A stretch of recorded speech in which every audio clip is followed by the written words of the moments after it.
93% of people that start a podcast will finish that episode. Now think about that in terms of Facebook videos. Only 46% will watch the first 3 seconds.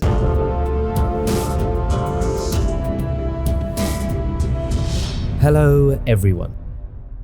I know, and I'm very aware this probably sounds a little like the start of when you're just about to watch a film in the cinema and that guy comes on and says, turn off your mobile phones. But I thought it was really important to start this talk with you just being able to hear my voice and just listening to the words I say, because it's all about podcasts.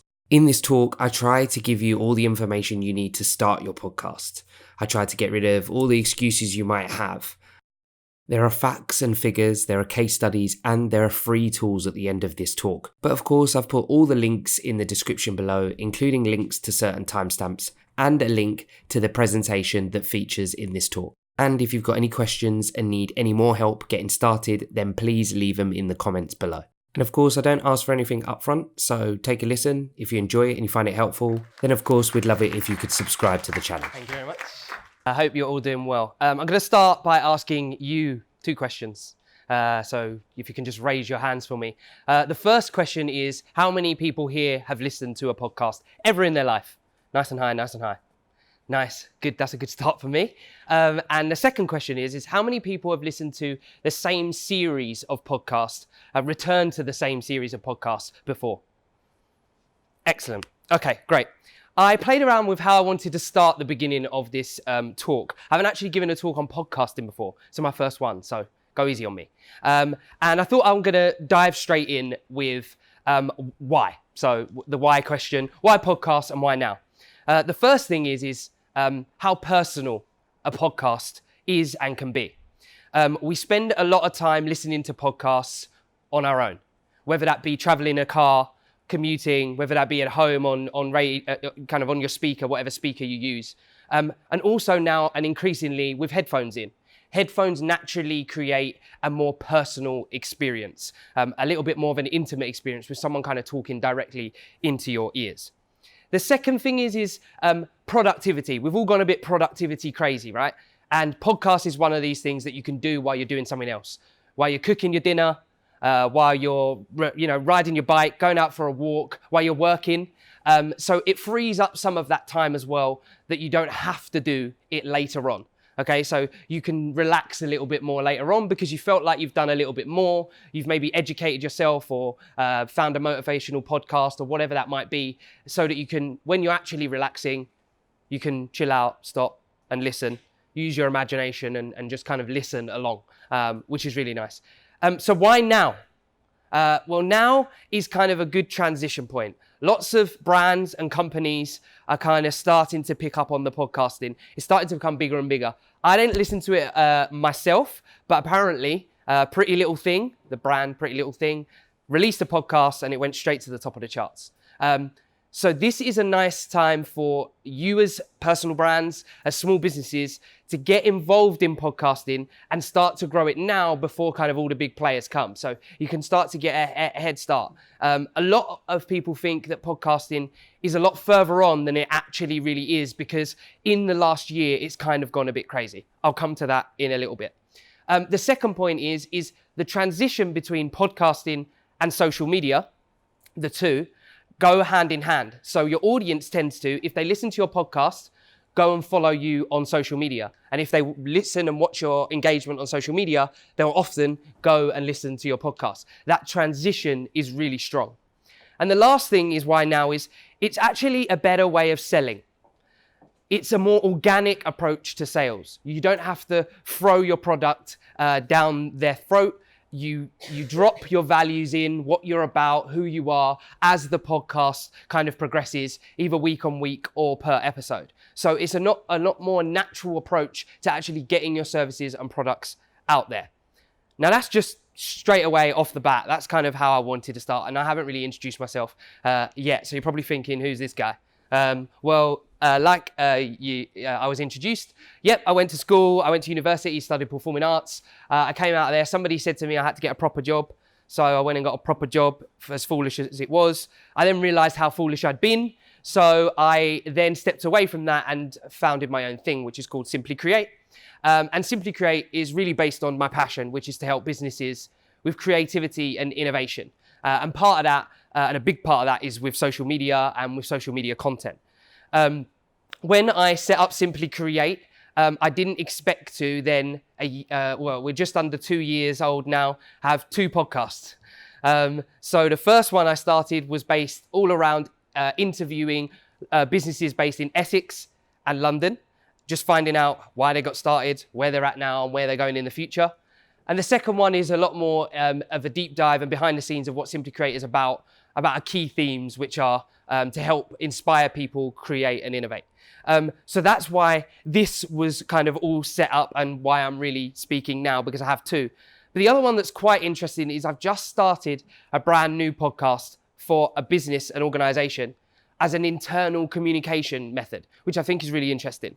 They're using a podcast to talk to their employees throughout the UK. So they're talking about hot topics, and they get to the CEO gets to drop some messages in there, some news updates to keep people engaged. What's even better is they actually have a traveling workforce. So people that are based working from home and people that travel around in vans.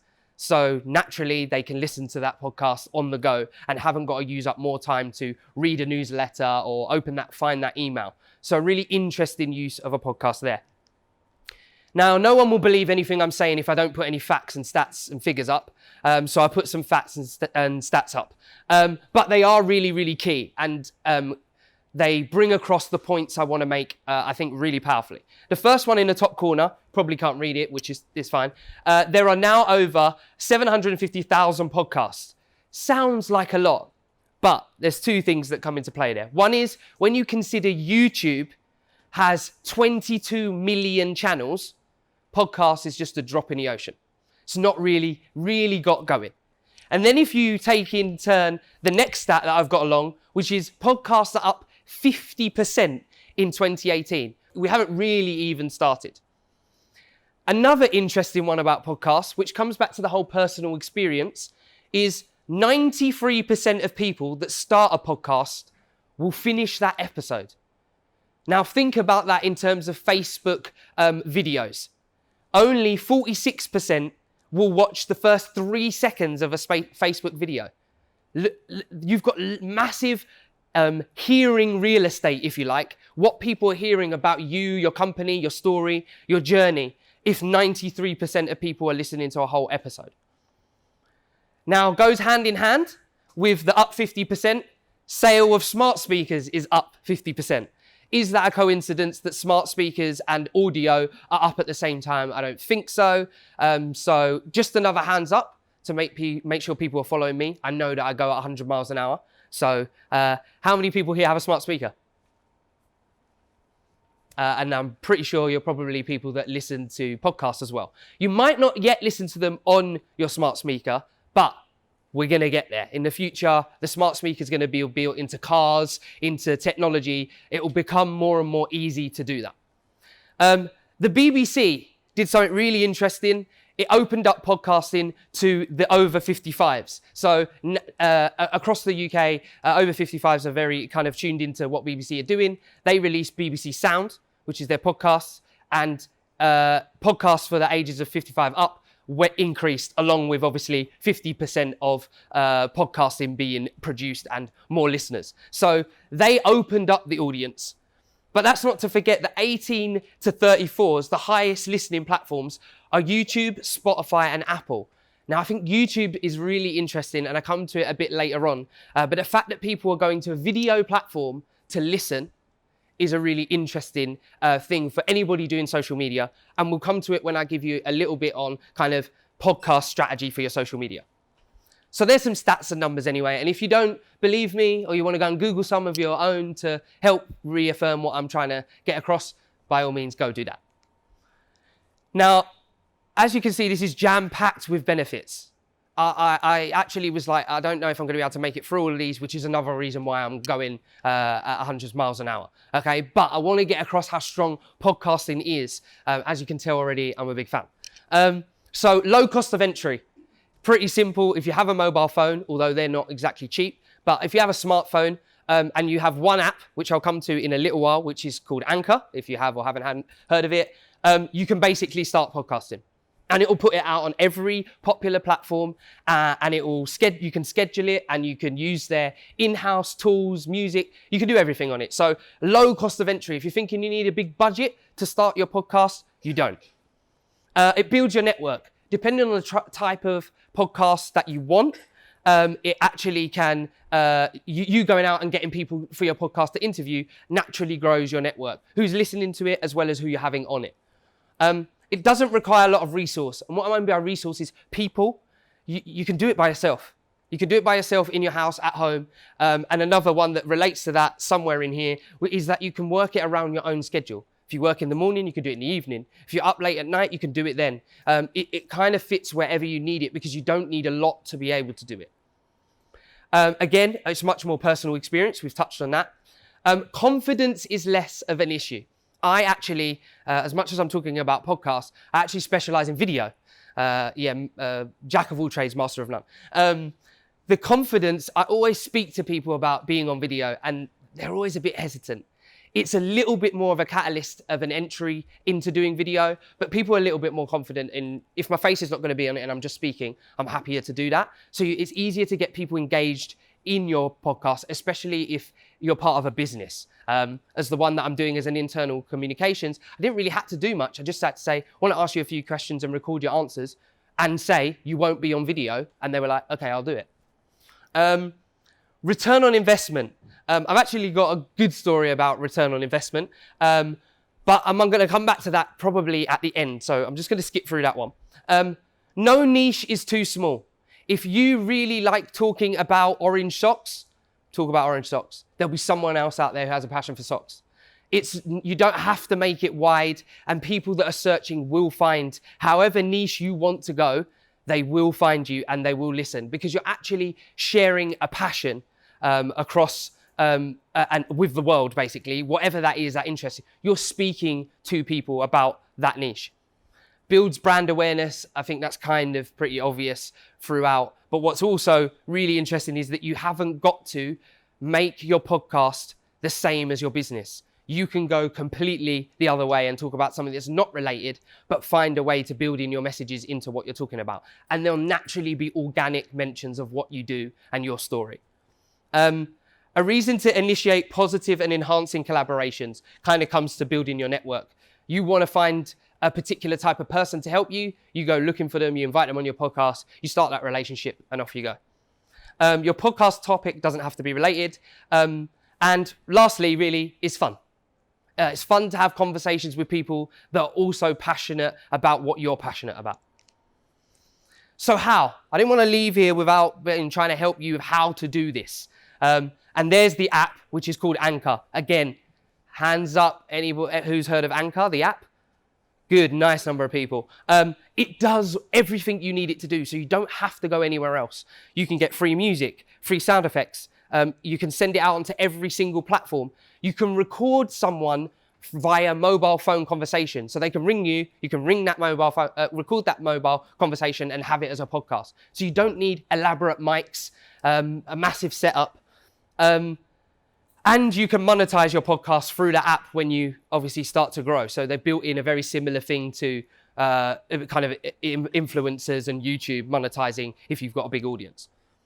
Some styles that you can consider: interview, telling your story, a journal, something that's really, and I'll come back to it as a recommendation, The Diary of a CEO, Steve Bartlett, Social Chain. He just is talking about his life as a CEO, basically. How-to and education. If you know something really niche, but a lot about that particular thing, speak about it, talk about it, and it is something that people will engage with. And research, again, using it to ask people questions and do your research that other people can tap into. And lastly, a mashup of those things. So combine the two. Have a story with an interview with how-tos, etc. Things to think of when you produce your podcast. So this is just a to-do list that I thought might be helpful. Artwork. You need just a square artwork and a catching image. A podcast summary. Some guests. a microphone. Now I've put a couple of on there that you might want to use, which is a Blue Yeti or a Rode NT USB. They're about 100, 150 pounds. So again, not a massive cost of entry. Software, I come to that when I give you a load of freebies at the end, so we'll get there. And to be organized, just work it around your schedule, like I said. How to make the most of it. So I talked about my structure as putting out my podcast. So in the latest episode of my podcast, which is all about inspire, create, and innovate, I actually go live on YouTube with somebody else. We have a conversation. The last one was an hour and 20 minutes. We just got carried away talking about the things that we love. I then, once that finished, I then took it off of YouTube, ripped the audio, turned the audio into a podcast and put it on Anchor. I then cut and diced it up, key bits, and put it across any of those platforms that I wanted to, whichever ones that suited the platform as well, in the defined, whether it's square, whatever the dimensions are that are correct. And just some ideas, quotes, animated or graphics, behind the scenes, polls, snippets and extracts of the podcast, competitions, your setup, your episode title, info about guests, etc. There's loads and loads of useful things. You can actually create one episode of a podcast a month and make all the content for the rest of the month until the next one that keeps it all steady and going and all within brand and things that you're passionate about. So I'm just going to finish up giving you all the free stuff that I can. I know I've whizzed through this, but I've done it because I wanted to make sure I give you all the reasons to start and no excuses not to. So Anchor, it's free. Video to audio, it's an app that you can download onto your phone. You can record, if any of you have recorded this, and you can just rip the audio from that video on your app. Spot a guest. Now this one's slightly different. It's very new. I actually speak to the guy on LinkedIn quite a lot. He set it up. And if you're not interested in starting your own podcast, but interested in being a guest, Spot a Guest is the one.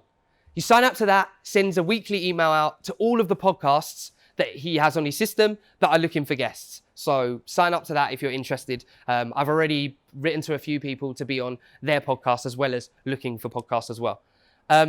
Voice recorder, that's all you need to kind of get started. Audacity and GarageBand. Audacity you can download for free onto any Windows PC, and GarageBand you obviously comes with Apple. Both free, no excuses to not start. Canva for your artwork. I've even put the dimension up there. It's 1,400 by 1,400 pixels, if that's what you want to know. How to record across, if you're not in the same room. Zoom, Teams, and Skype. You can record those conversations, and again, use the audio.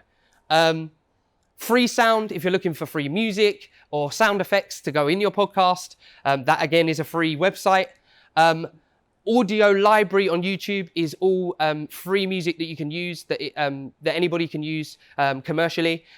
So, and the last one is actually a YouTube video I made, so a little bit of a plug, but it's how to start your podcast on Anchor.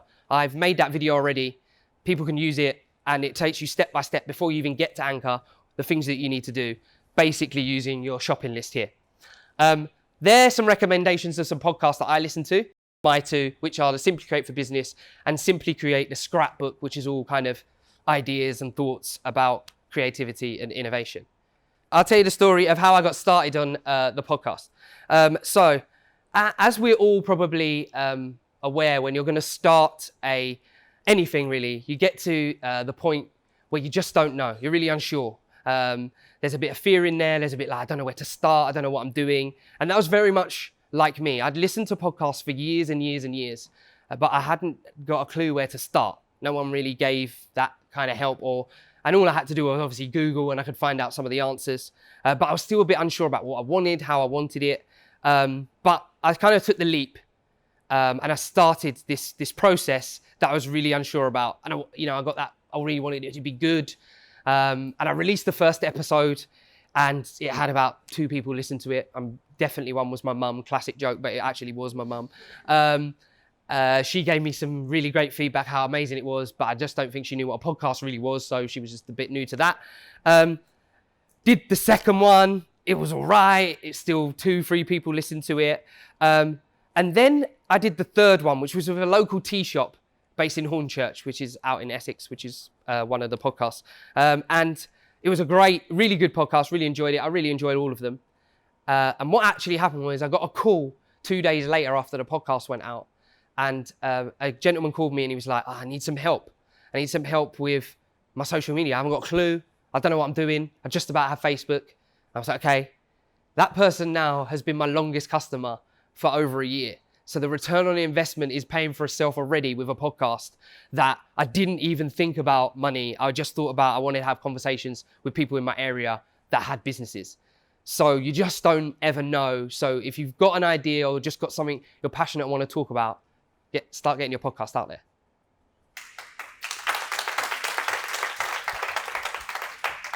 All right, great.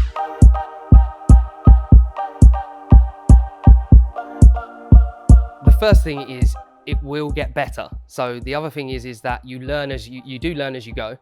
The one that I talked about that I recorded in a tea shop, I actually recorded it in a tea shop. All the customers were around, all the clanging of the tea cups and all of that kind of stuff was happening. People were around. That didn't put someone off from calling. Yes, your sound quality needs to get better and it does need to improve. But in the first one or two, you're not going to go viral. But sorry, it's very unlikely that you probably are. So you're putting pressure on yourself about sound quality for no reason. But when you get to having 5, 6, 7, 8, when you've built an audience and they start to see that progress and it get better, you're actually more likely to build that stronger relationship as they just started and now look at where they are.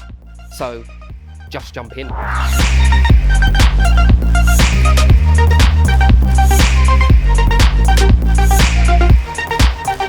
The natural answer to this, I think, and everybody will probably know, is nobody tells a story like you tell a story. Nobody interviews like you interview. Nobody puts a point of view across the same way as you do. And people, again, like I said about being niche, is that people invest in, especially this type, personality, your personality and your profile. So actually, giving them some backstory, giving them to why you're doing what you're doing, and again, not really always making it about the money, but making it about the passion, I think will allow people to buy into what you're trying to do. Big sharing social round of applause for her again. Thank you. Thank you very much, everyone. Cheers. Thank you.